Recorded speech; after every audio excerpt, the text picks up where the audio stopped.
ponia Džiuljeta, kaip jums atrodo, kaip turėtų jaustis legendinis žaldokas, kad pamatytų moterį aludarę, štai maišančią, degustuojančią ir verdančią alų. Tiesa, pirmą verda, po to degustuoja. Nes mes nežinom Lietuvoje analogų, o Lietuva nesiskundė alaus virimu teisingai, jį gėrė visada ir yra kraštai, kur ypatingai garbinamas, regionai, kur ypatingai garbinamas alus. Ir apie moterį aludarę išskyrus, kada atsirado Džiuljeta Armonienė, mes nieko nežinojom. Kodėl moterys nevirė alaus? Aš galvočiau, kad žaldokas tikrai neprisileistų manęs, ne iš tolo turbūt. Aš bent jau taip galvoju. Bet tais sovietiniais laikais iš tikrųjų buvo tų moterų. Jos mokinosi, jos bandė ir mano grupiai buvo, mes 11 aludarių, fermentacininkų baigėme. Bet tiesiog gal iš tikrųjų tai gal ne moteriškas darbas. Jos tiesiog išėjo kitur. Jos nedirbo. Nemoteriškas darbas. Aš galvočiau, kad moteris kaip yra proto, jausmų ir taip toliau, jos taip ir įvardinamos yra.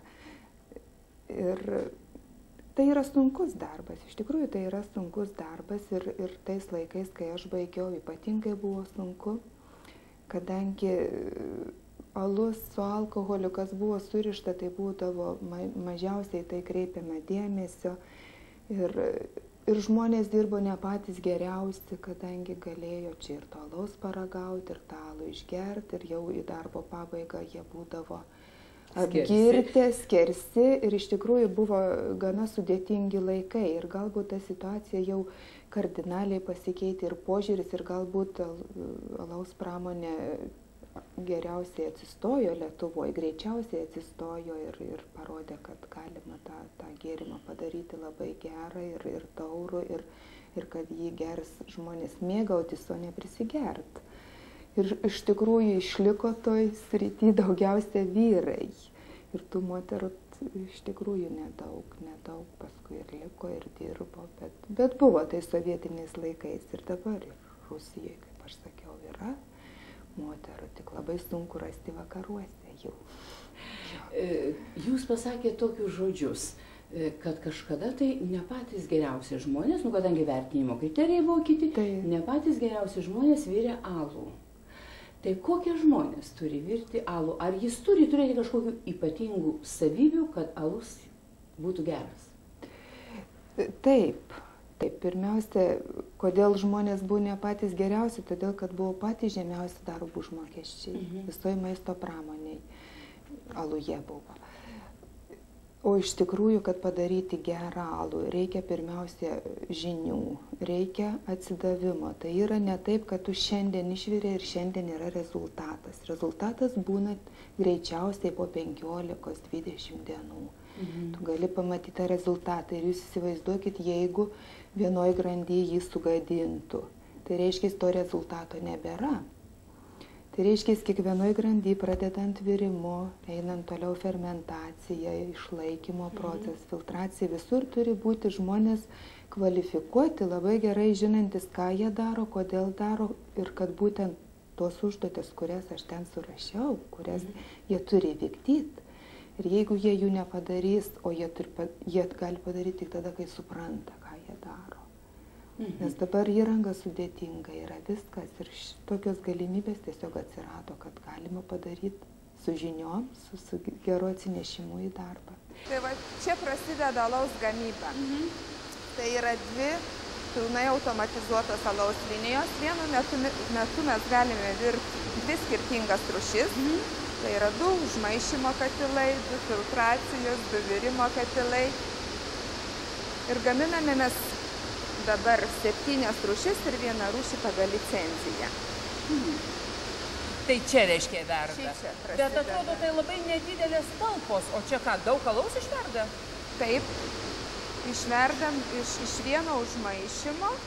Vienas užmaišymas vienoj linijoje išeina 200 hektolitrų alaus, arba tai yra 20 000 litrų alaus. Iš tikrųjų didelis skaičius. Taip.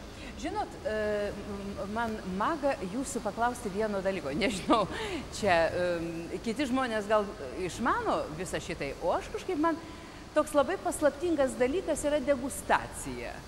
Ir aplinkui mane žmonės kalba, kad, tai degustatorius, ypatingai gėrimai, kurie turi alkoholio, tai jau maždaug ir nusidegustuoti gali. Kas yra degustacija ir kaip tai atrodo? Degustacija yra daugiau galbūt ne gėrimo procesas, bet tiesiog pajutimo procesas. Alaus degustacija prasideda nuo pažiūrėjimo į stiklinę. Žiūri, ar jis skaidrus, ar jis šviesus, atitinkamai kokią rūšį degustuoji, kaip kyla tie burbuliukai tame aluje, po to alų uostai. Ir tas suodimo procesas irgi, kad užuost reikia maišyti stikliniai. Mūsų degustacinės stiklinės yra tokios gana plačios ir truputėlį gaubtos. Reiškia, tas kaip pateliuskuoji, kad išsiskiria aromatas ir tu būtent visada, degustatorius visada ieško blogo, niekada neieško kas gero, kadangi jeigu degustatorius pradegustavo ir sako viskas gerai, žodžiu, reiškia, jis nieko nerado blogo. Viską, ką rado, viskas buvo gerai. Tai kiekvienas žmogus gali būti degustatoriumi? Ne kiekvienas. Mes pravedėm mūsų įmonėje, mes pravedėme tokius kursus, buvo 4 etapai ir buvo atrenkami, nes yra žmonės, kurie, pavyzdžiui, visiškai negali degustuoti alkoholinių gėrimų, bet kuris galbūt labai gerai jaučia kvepalus. Taip ir pas mus yra atrenkama, yra tam tikra skalė žmogaus įvertinimo, ar jisai gali degustuoti alų, ar jisai negali. Šiuo metu mes turime 14 žmonių, kurie geba degustuoti alų, kurie gali įvertinti alų. Tai čia prigimtinis dalykas yra, ką Dievas davė, kaip sakant, ar čia galima išmokti degustuoti? Galima išmokti, aš negalvoju, kad aš jau viską atėjau ir studentė jau turėjau. Galima išmokti, reiškia, žmogus išlavina. Šitą dalyką irgi išlavina per daug metų, jisai tiesiog tą gali pasiekti, bet yra tokie talentingi, kurie labai jauni ir labai greitai viską tą pajunta. Arba tiesiog jiems gal buvo pateikta, kaip tai reikia pajusti. Pavyzdžiui, aš mokinausi pati, manęs niekas nemokino degustuoti. Iš knygų, iš visko ir tiesiog žiūrėdavai, skaitydavai, kas blogo yra, kaip jį pajusti. O mes mokinom. O iki degustacijos jūs kažkaip ypatingai skanaudavot alų gerdama ar ne? Tiesiog, kadangi aš aludaris, aš iš tikrųjų aludaris esu ir buvo aš savo užsidaviau užduotį, ką aš noriu pagaminti ir kaip to reikia pasiekti. Tai va taip ir buvo tas toks kelias. Viskas procese. Žinot, kažkada tai aš svečiavausi vienos savo draugės namuose, o jos mama fantastiškai kepė pyragus. Ir kai jinai kepdavo ypatingą kažkokią šarlotę, aš tik žinau, kad tai buvo labai skanu. Ji neleisdavo mum judėti, nes sakė, ji sukris, susmuks. Ir aš taip keistai įsivaizdavau, kad turi būti specifinė aplinka, nes juk alus kaip ir pyragas, jis kyla, jis po to tą putą kažkaip turi išlaikyti, tai dar matyti ir emocijos, ir kažkokie kiti dalykai veikia, ne tik žinios. Ar aš labai klystu? Jūs labai teisi, nes aš visada net ir pabrėžiu, sakau, kad alaus darykloje negalima triukšmauti. Mielės yra gyvos ir jos turi labai ramioj, gražioj aplinkoje savo darbą padaryti. Ir iš tikrųjų mūsų kolektyvas toks yra, kad mums niekad nereikia ten balso kelt, triukšmaut, mes visada net ir degustacijas, kai darom, visada su nuotaika, juokiamės, vienas iš kito pasišaipom ir gražiai pasišaipom, žodžiu, nuotaiką pakeliam viens kitam. Iš tikrųjų labai gera tokia atmosfera yra alaus darykloje. Aš manau, kad tas labai padeda darbui ir tiem rezultatam, ką iš tikrųjų pasiekė. Taip. Sako taip, kad moteris gyvenime daug gali. Dar senovės laikais antikos vyrai ir graikai ir romėnai sakydavo, kad moterys jiems padeda daryti karjerą. Tik tuo metu buvo kitos sąlygos ir jos nebuvo įvardyjamos. Tai ar nereiškia, kad jeigu yra daugiau moterų gaminančių alų, kuris sugeba išlaikyti pusiausvyrą, gerą nuotaiką, ar ne todėl alus yra skanus, tai yra moters nuopelnas irgi čia didelis? Aš kažkaip nelinkus rūšiuoti vyrai ir moteris. Aš galvočiau, tas kiekvienas, kuris myli savo darbą, kuriam patinka tas darbas, aš manau, jisai gyvenime užsibrėžia kažkokį rezultatą ir tas žmogus eis iki to rezultato. Aš manau, kad ir vyras gali labai gerą alų padaryti ir aš manyčiau, kad čia lenktynių tarp tų asmenybių neturėtų būti. Ir niekada nebuvo problemų, kad jūs moteris, jaunutė, jūs sakėt, baigėt, reiškia, aukštąją mokyklą, atvažiavot čia, reikia suprasti pagal paskirimą, ar ne? Tai. Jūs atvažiavot ir čia tiesiog visi laukė, kurie vyri alų vyrai, kad atvažiuos tokia trapi mergaitė? Ne, gal ir nelaukiu, bet aš tiesiog, kaip čia, aš suradau galbūt raktą, kaip su jais. Aš tiesiog parodžiau, kad man tai yra įdomu, kad aš galiu, kad man patinka. Aišku, išėjo gal iš manęs, aš iniciatyvą visada rodžiau. Man nebuvo įdomu visą laiką tą patį daryti. Aš visą laiką išradinėdavau dviratį. Man tiesiog buvo įdomu. Kadangi žinių, aišku, buvo, bet tas žinias praktiškai viską pajus, tai buvo žymiai įdomiau negu tos studijos, negu tie formulės ir kaip tu jas gali. Ir tiesiog gal šitas ir, man atrodo, bet kokiam darbe, jeigu tu jį darai visada užsidegęs ir tau patinka, pastebi. Visada pastebi. Tos moterys, kurios mėgsta būti virtuvėje ir ten visokius dalykus, skanėstus išradinėti, kurti, šiaip tai čia kūryba, sako, ji būria. Tai jūs ką, mėgote nuo vaikystės burti virtuviai, pasirinkote tokią profesiją? Aš aplamai virtuvės nemėgstu. Aš aišku atlieku pareigą, aš tą padarau, kadangi šeima laukia to ir to savaitgaliais tik ir šiaip labai nemėgstu, bet už tai mėgstu iš tikrųjų to chemikų būti ir tuo virėjų įmoniai, nes man patikdavo, daleiskim, surizikuoti, padaryti ir, pavyzdžiui, ten net tokios intrigos patikdavo, kad, pavyzdžiui, ten visi sako, o taip, aš galvoju, ir pabandysiu aš jums padaryti taip, nieko nedarius ir ką jūs pasakysite. Tiesiog būdavo kitą kartą pajunti, kad, žodžiu, tau pastabas duoda ne dėl to, kad iš tikrųjų ten kažkas buvo, o dėl to, kad, jis norėjo duoti tą pastabą, nes aš padarau tą patį alų lygiai taip pat ir duodu antrą kartą degustuoti ir jau tų pastabų nesulaukiu. Tiesiog tokius eksperimentus net gyvenime darydavau. Jūs pasakėte labai gerą žodį. Mėgstu, reiškia, ir riziką, ir intrigas, bet pasirodo, aš dabar jūsų išklausiau ir pasirodo, kad intriga, ji ne visada gali būti pikta, ji gali turėti pozityvą, ji gali būti progresyvi. Taip. Jūs stimuliuojate tas kūrybai, ar ne? Taip, labai įdomu būdavo, nes tokio gana, sakyčiau, gal ir kieto charakterio, aš turėdavau visada savo nuomonę ir jeigu iš tikrųjų galvodavau, kad tai yra viskas padaryta, tai labai sunkiai mane būdavo įtikinti. Aš ir vėl taip pat padarydavau ir vėl, kol pagaliau jie suprasdavo. Tai ar galima sakyti, kad žemaičiai yra išskirtinai tokio titaniško charakterio? Manau, nes daug Lietuvoje pavyzdžių tokių yra. Jie, matomai, turi tą, nes ne šiaip savo turbūt apie žemaičius ir sakoma, kad jie kieto charakterio, užsispyrę yra ir... Tarp jų ir jūs? Ir aš. Jūs tikra žemaitė? Taip. O vis vien aš štai jau taip prilipusi savo klausimu. Reiškia, jūs savo giminėje, šeimoje esate pirmoji aludarė, ar jūs turėjote pagrindą rinktis? Pirmoji. Ir nustebinot net ir savo giminę?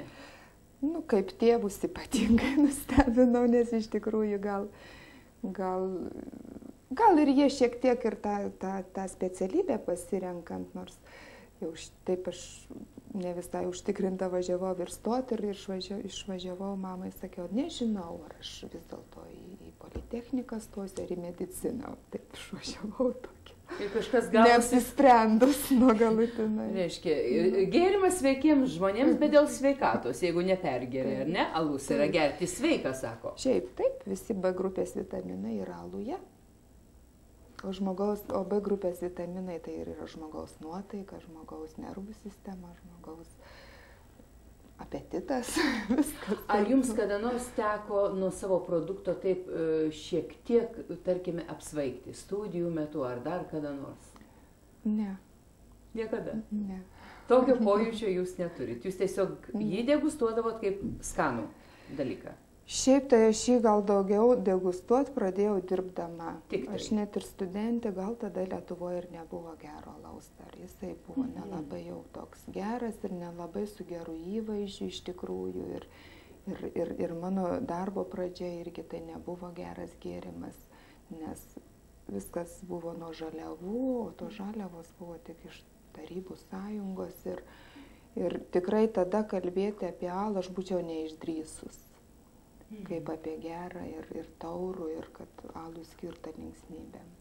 Bet ar klaidinga tokia yra nuomonė, kad vis tik tai alų labiau mėgsta vyrai? Šiaip dabar keičiasi tas vaizdas, aš manyčiau. Dabar keičiasi, taip. Bet iki tol vis tik tai buvo, ar ne? Taip, taip. Daugumoje vyrai. Taip. Ar jiems, gal tiems vyrams tas alus atrodo saldus? Jeigu taip, tai kodėl? Kas aluje tokio yra, kad jis vyrams taip skanus gerti, mes moterys tokį dalyką paprastai sakom, saldu turi būti, ar ne? Kas ten yra? Labai sunku atsakyti.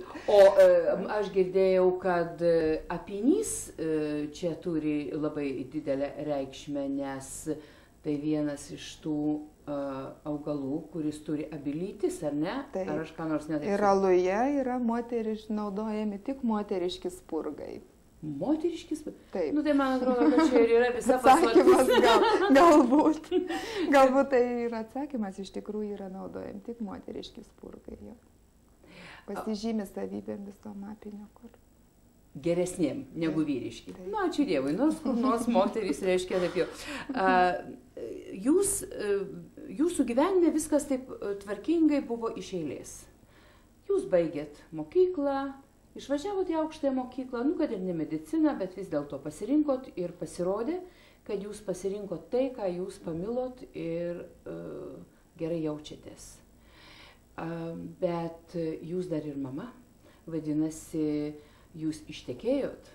Ar čia irgi viskas taip labai tvarkingai, reiškia, baigėt mokyklą, pradėjo daryti karjerą, po to tvarkingai ištekėjot? Ištekėjau, tai studentė, iš tikrųjų po 4. kurso, mes abudu mokėmės tam pačiam fakultete, pradėjom draugauti, aš buvau 2. kurse.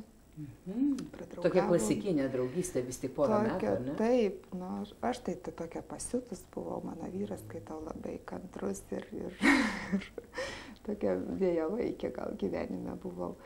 Ir visada galbūt mane tas ir tiesiog ir darbe, ir visur stengiausi žiūrėti pozityviai.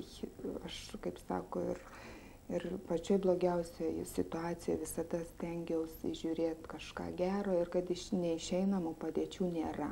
Mano tiesiog aš ir vaikus to mokinu ir tiesiog gal net iš Biblijos esu pasiėmus tokią vieną tezę, kur sakau, visada gyvenime reikia elgtis taip, kaip norėtum, kad su tavimi elgtųsi. Ir man turbūt tas visada padėjo. Aš manyčiau, visada mane supa geri žmonės ir už tai ir draugai, ir vaikai, sakyčiau, labai taip gerai, visko siekia ir viskas yra gerai, iš tikrųjų. Tai ar galima daryti tokią išvadą, kažkaip moteris, gal su kokiu pavydu, daryti išvadą, kad jūs vyras supranta. Nes kodėl aš to klausiu? Todėl, kad jūs esate veikli moteris, jūs esate užimta, jūsų darbo laikas nėra normuotas. Kartais, žiūrėkit, gal net ir šventadienį prireikia atsirasti kažkur. Jūsų laukia įdomios komandiruotės. Jūs dirbate vis tik tai, kaip čia mes bekalbėtumėm, bet daugiausiai vyrai tą darbą daro, jūs supa vyrai. Tai ar galime iš to daryti išvadą, kad jūsų vyras jūs absoliučiai supranta tą svarbą jūsų asmeninio gyvenimo? Visko buvo, aišku, visko buvo, bet jisai tiesiog pamatė, kad aš tokia ir kad aš turbūt užduščiau. Aš jam būčiau visiškai nebeįdomi turbūt, jeigu aš būčiau namų šeimininkė, aš manau. Nes jis tiesiog, aišku, jisai labai mane mylėjo visą gyvenimą, aš manau, ir už tai stengiasi, bet kaip ir kiekvienas vyras, jis aišku norėtų, kad aš ilgiau namuose pabūčiau, mažiau važinėčiau. Bet kai išvažiuoju ir aš esu rami, aš žinau, kad namai bus sužiūrėti, vaikai bus prižiūrėti, jis padarys daug geriau negu kai aš esu namuose. Ir taip, jisai mane labai gerai supranta ir aš manau tiesiog jis kitokius manęs nebeįsivaizduoja, turbūt. Gal aš galvoju, net atsiboščiau, jeigu aš būčiau Ištisai namuose. Ištisai namuose. Jo, yra tokių porų, kurios yra sakiusios, pavyzdžiui, garsioji Višnevskaja sakė, kai mes tik su Rostropovičiu jaučiam, kad įkaista atmosfera, mes tuo pat išvažiuojam kiekvienas savo į gastroles. Ir po to viskas yra labai gerai. Reiškia, iš principo ir jūsų namuose nėra pykčių ir konflikto. Aš manau, kad kaip visuose, aš negaliu sakyti, kad nebūna. Būna, pagrindiniai pykčiai visada būdavo dėl vaikų. Kas nors dėl vaikų. Nes kiekvienas savo nuomonę. Aš gal tokia esu visada daugiau negriežta, sakyčiau, negriežta. Ar blogai padaro, ar kaip šis tiek sakau gerai, aš galvoju, kad tu padarysi geriau. O vyras gal griežčiau ir man atrodo per griežtai tada. Aha, tai jis gauna pastabų. O šiaip jau paprastai sako taip, vyrai būna labai užimti, ar ne? Ir moteris namuose laiko 4 kampus. Jūsų namuose, 3 kampus, reiškia, vyrui palieka tik 1. O jūsų namuose kas laiko tuos kampus? Vyras laiko tuos kampus. Vyras, aš galbūt tą 1 kampą ir to šlubuodama. Aš galvočiau. Tai reiškia, kad vyro žodis namuose yra paskutinis? Ne. Vis tik jūsų žodis paskutinis. Žodis, ko gero, mano paskutinis. Vis dėlto gal aš ryžtingesnė daugiau gyvenime. Jisai daugiau matuoja, o kitą kartą ilgai matuodamas gali ir prarasti. Tai gal jis ne žemaitis? Ir jisai žemaitis, bet jis gal kitoks žemaitis. Ne, gal aš galvoju, gal tiesiog tai eina iš šeimos. Pas mus buvo mama, mūsų šeimoje galva buvo mama. Ir gal aš galvoju, gal vyrams net ir patogu, kai žmona, jeigu tu ir blogą sprendimą priėmė, jis paskui, kaip sako, tai tavo buvo sprendimas. Gal ir mano vyras labai gudrus yra, nes jis tiesiog svarsto, bet sprendimą pakiša man priimti. O kaip jūs, ar galite įsivaizduoti, pavyzdžiui, vaikams, patinka tokia mama? Ar vaikai labai norėtų, kad mama būtų namuose su chalatėliu, visada lauktų šilti pietus? Mes dažnai tai padiskutuojam, nes tarp mano vaikų didelis skirtumas yra. Mano sūnui 21 metai, o dukrai 10 yra.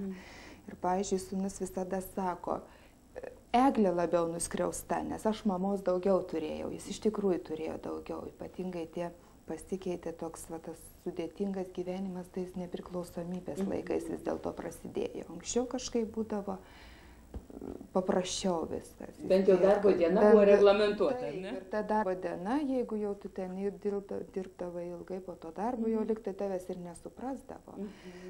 O jau dukrai, tai tikrai tos mamos kliuvo mažai. Bet aš stengiuosi visada kompensuoti, mes labai geros draugės, mes gerai suprantam vieną kitą, bet jie, aš įsivaizduoju, kad tik tokią mamą turbūt ir įsivaizduoja. Jie gal kitokio pavyzdžio jie neturėjo. Ir aš nesakau, aš skaitau, kad tai yra pliusas, kad mama užsiėmus. Nes iš tikrųjų tada vaikai labai savarankiški. Aš išvažiuoju, mano mergaitės moka ir karbonadą iškepti, ir pusryčius padaro jinai tėčiui ir savo. Ir mano sūnus nuo 7 metų jis savo ir gamint buvo išmokęs tokius paprastus valgius, bet jis pasidarydavo. Ir ar išvažiuoja kur nors, jie labai savarankiški yra. Jie žino, kad jie viską daro dėl savęs. Aš nuo 1 klasės pasakiau, vaikai, aš visus mokslus jau baigiau, jūs mokote savo. Ir aš niekad nedariau namų darbų, aš niekad su jais nesėdėjau prie jų knygų, jie žinojo, kad jie tą daro savo.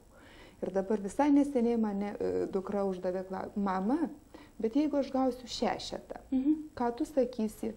Aš sakau, Eglė, kaip nors tave nubausiu, ar ką nors sakau, nu, bet mama, taigi tu sakei, kad aš mokausi savo, sako. Prie ko čia tu ir tavo bausmė? Tai aš sakau, bet tu maža, sakau, tau reikia parodyti, kad tau reikia mokytis ir gerai mokytis. Žodžiu, reiškia, jie masto ir mano tos pasako. O sakykit, jūs gyvenime, tarkim, jūs visiškai jauna moteris, tai yra visai nauja karta ir jūs visiškai kitaip auginat savo vaikus, tarkim, negu jau kita karta. Ir jūs vis vien žvelgėte šiek tiek atgal. 20 metų žvelgia, kas buvo prieš kelis metus, 30 metais ir vėl atitinkamai jūs taip pat tikriausiai dirstelit trupučiuką atgal. Ar ten jūs matote kokių nors klaidų ir pasvarstote, kad būčiau padarius galbūt kitaip? Ar jūs visiškai nežiūrite atgal ir nesvarstote kaip nors, kad galėjo būti kas nors kitaip? Žiūriu, turbūt ne vienas žmogus gal nėra, kad nežiūrėtų. Žiūriu ir pavyzdžiui, ir savo darbo tuos etapus dažnai pasvarstau, bet dažniausiai žiūriu tas gerasias pusės, neblogasias, žinokit. Ir net prisimenu, pavyzdžiui, visas tas ar kelionės, ar ką nors su malonumu. O tas, kas buvo tokio blogo, aišku, kaip ir visur buvo, stengiuosi nukišti patį tamsiausią kampą. O sako, žmogus turėtų mokytis iš klaidų. Aišku, geriau iš svetimo, ne iš savo. Bet jūs savo tokių pamokų neiškeliat, bent jau tam, kad apsaugoti vaikus nuo klaidų. Nu, nepadariau tokių mirtinų klaidų. Ne, jokių būdų nemirtinų. Bet, pavyzdžiui, jūs kažko tokio padarėte ir nenorėtumėt, kad padarytų vaikas. Ar jūs jį saugot kaip inkubatoriui, ar vis tik iš tikrųjų jūs paleidžiate savarankiškai? Aš net kažkada kažkokiam interviu pasakiau tą dalyką. Aš sakiau, vaikai, kaip aš juos bemokinsiu, aš žinau, kad jie pakartos visas mano klaidas. Ir jie turbūt turi jas padaryti, kad suprastų tą gyvenimo skonį, aš taip įsivaizduoju. Kartojau aš turbūt savo tėvų klaidas, aš manau, ir vienintelį, ką aš galbūt noriu, ir jeigu taip lyginu gyvenimus, tos savo, daleiskim, tokią tą jaunystę, studentišką laiką, ir dabar aš vienintelį dalyką galiu aiškiai pasakyti, tas atotrukis tarp tėvų ir vaikų, tarp mano vaikų ir, pavyzdžiui, kaip aš augau, jis yra labai labai sumažėjęs. Mes daugiau su vaikais, mūsų bent šeimo, mes daugiau esam draugai. Tokie, mes visada pasitarėm, pasikalbam ir tokio, kad, pavyzdžiui, tokio, tėvai ir kuriems negali pasakyti kažko, nėra tokio. Ir aš labai džiaugiuosi, kad, pavyzdžiui, to nėra. O jūs turite tada ir bendrą laisvą laiką, kuriuo metu jūs galite pabendrauti, jūs kaip nors laisvalaikį iš savo šeimos? Stengiamės. Ir dabar, pavyzdžiui, aš turėjau kelionę į tą Ameriką ir aš vežiausi sūnų. Ir mes 10 dienų labai, jis tiesiog pamatė, kur ta mama čia važiavo, kaip buvo. Ir jis parvažiavo šitiek patenkintas iš tikrųjų. Tokiuose momentuose labai daug gali duoti iš tikrųjų vaikui ir jisai gali net ir neduoti, jis pasima. Ar jis gal jūsų pėdomis eis? Ne, jisai finansus studijuoja. Viskas aišku. Na, o sakykit, jūs buvote visai neseniai Amerikoje dabar ir jūs buvote dar prieš kurį laiką, kuomet jūs gavote specialų apdovanojimą kaip vienos alaus rūšies išradėja, jeigu galima sakyti taip ar ne, ar kaip nors kitaip?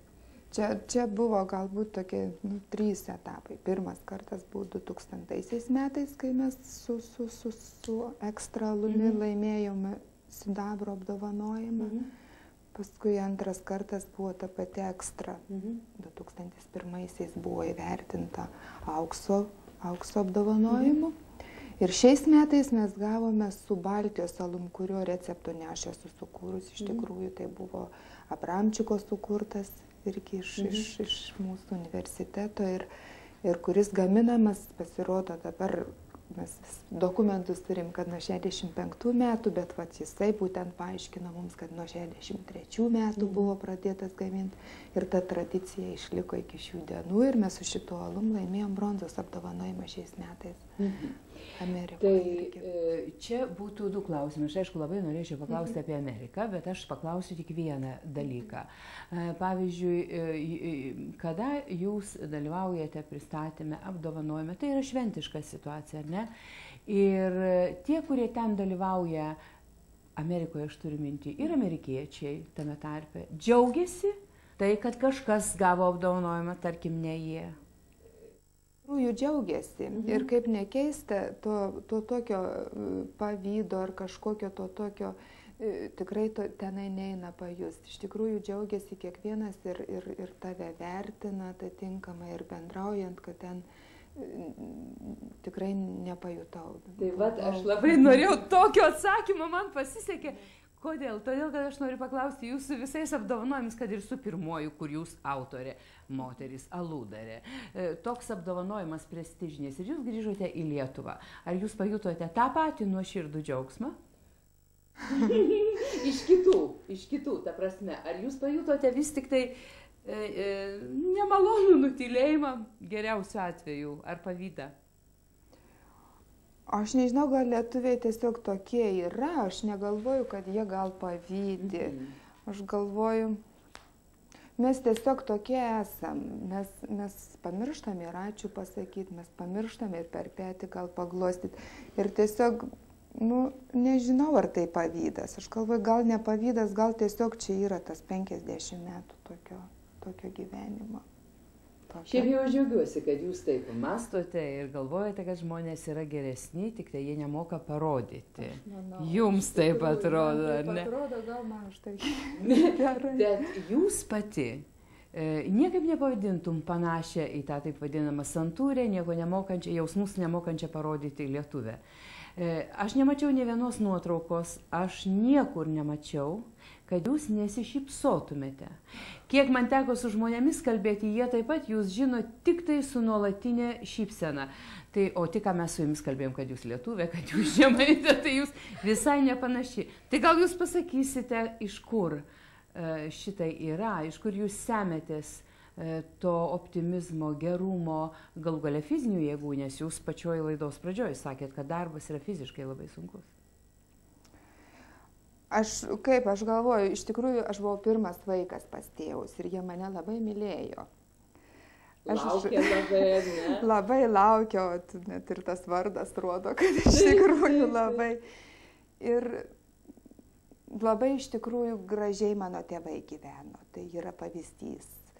Ir jie, kaip tėtis, mama visą gyvenimą mylėjo ir kaip dabar senatvėje jie gyvena, tai yra, žinau, tai tikriausiai iš ten atėjo, kad, Jums net netrodo, kad kas nors gali būti blogai. Kaip nors. Ir gal tiesiog gyvenime sekėsi, gal aš sakau, iš tikrųjų labai jie man padėjo, kada mes buvom jauni, nieko neturėjome.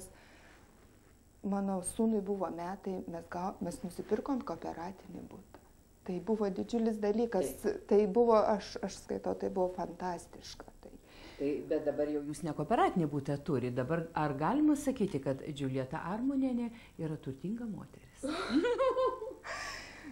Mes dabar jau Lietuvoje nebijom šito žodžio.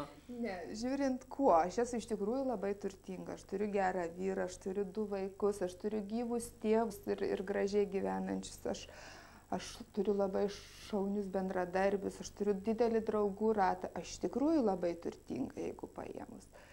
Jeigu iš materialinės pusės aš irgi neskurstu, aš gerai gyvenu ir normaliai gyvenu, aš galiu savo leisti ir artimiesiem daug ką leisti.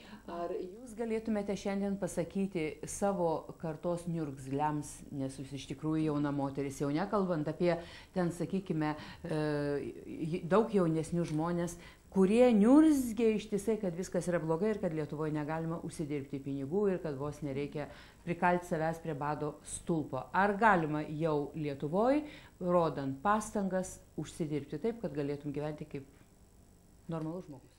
Aš visą laiką sakau savo šeimoje ir vaikams sakau, Bet čia reikėtų gal taip giliai pamastyti. Bet aš sakau visada, reikia uždirbti tiek, tu gyvenk netaupydamas, o stengdamas uždirbti kiek galima daugiau, kad galėtum sau leisti ir kitiems padėti.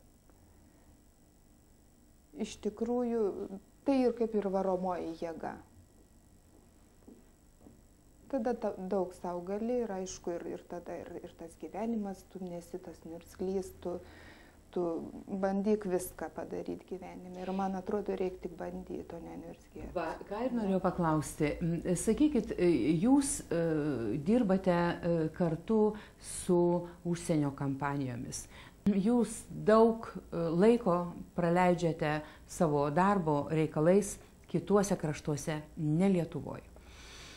Kaip ten yra vertinamas žmogus, sakykime, ar pagal jo pomėgį dirbti tą darbą ir profesionalumą, ar būtinai prioritetas yra aš dirbsiu gerai, bet aš būtinai noriu uždirbti daug pinigų. Ar tie pinigai dirbant savaime ateina. Vat kaip palyginus mūsų krašte keliamus reikalavimus savo ir aplinkai ir darbdavys, va šitie santykiai ir kituose kraštuose.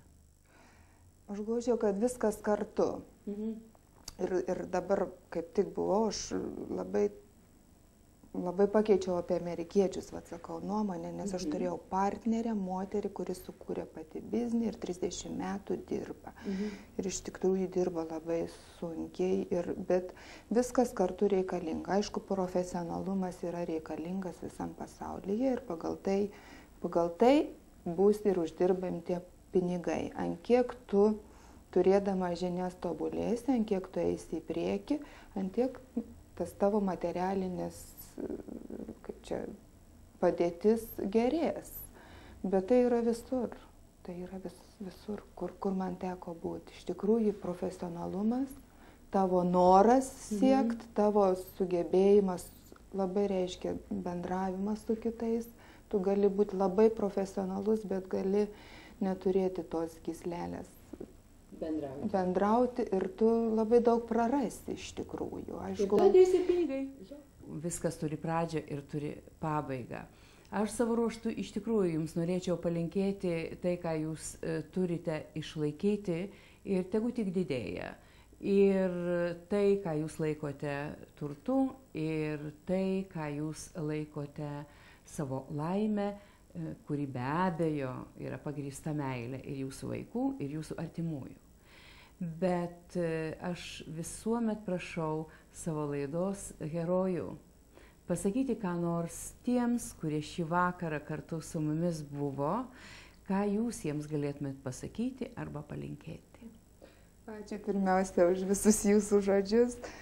Ačiū labai. O palinkėti aš sakyčiau, norėčiau visiems įdomaus, kūrybingo darbo, o visa kita žmogus gali paskui susikurti, kaip jisai norės, kaip jisai įsivaizduos, ko jisai sieks. Aš manyčiau, kad pirmiausiai darbo mes visi jame pasijuntame reikšmingi turbūt.